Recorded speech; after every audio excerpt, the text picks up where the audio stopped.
আসসালামু আলাইকুম প্রিয় বন্ধুরা, আমি ইতিপূর্বে আপনাদের ভিডিওর মধ্যে দিয়েছি 8টি টান: খাড়া টান, পরা টান, তেরা টান, পেট্রোল টান, ইউ টান, টুপি টান। আপনারা ইতিমধ্যে দেখেছেন। এগুলো দিয়ে সংখ্যা কিভাবে হয় আসলে আপনাদের আমি সবই দেখাবো। তো শেরপুরের চান মাহমুদ টিচার এই জিনিসটা আবিষ্কার করছেন। তিনি আজ পৃথিবীতে নাই, ওনার জন্য দোয়া ও শুভকামনা রইল। তো আজ ওনার এই আবিষ্কারগুলোই আমি বাস্তবায়ন করব। কিভাবে খাড়া টান, পরা টান, তেরা টান দিয়ে অক্ষর হয় আমি হাতে কলমে দেখিয়ে দেবো। তো প্রথমে আমরা দেখাবো আপনাকে কিভাবে বর জন্ম হয়েছে, বড়া কিভাবে গানে গানে সন্ধে সন্ধে আপনাদের আমি দেখাবো। এই যে খাড়া টান, তেরা টান, পরা টান দিয়ে কিভাবে বর জন্ম, ব থেকে আরো অনেকগুলো সংখ্যা হয়, আমি তো সবই দেখাবো আপনাদের।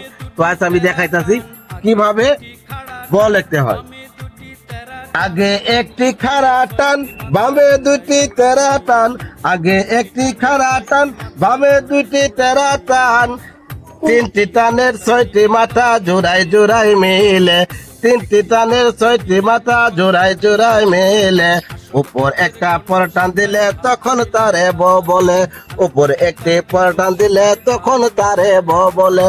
আসল কাজের ঘন ঠিকায় ভাব মেলাইলাম। সুরে সুরে সন্ধে সন্ধে টান চিনিলাম, তো টান চিনিলাম। প্রিয় বন্ধুরা দেখেন, গানের তালে তালে, সন্ধ্যের তালে তালে বটা কিভাবে হয় আমি দেখাইলাম।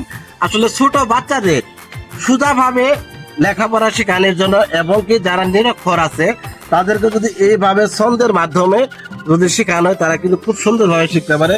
তো প্রিয় বন্ধুরা, এরপরে এই ব দেয়া আরো কি কি হয় সবই আমি দেখাবো পরবর্তী ভিডিওতে। আপনারা সবসময় ফলো দিতে থাকবেন, আমাকে ফলো করবেন। সবাই ভালো থাকেন, সুস্থ থাকেন।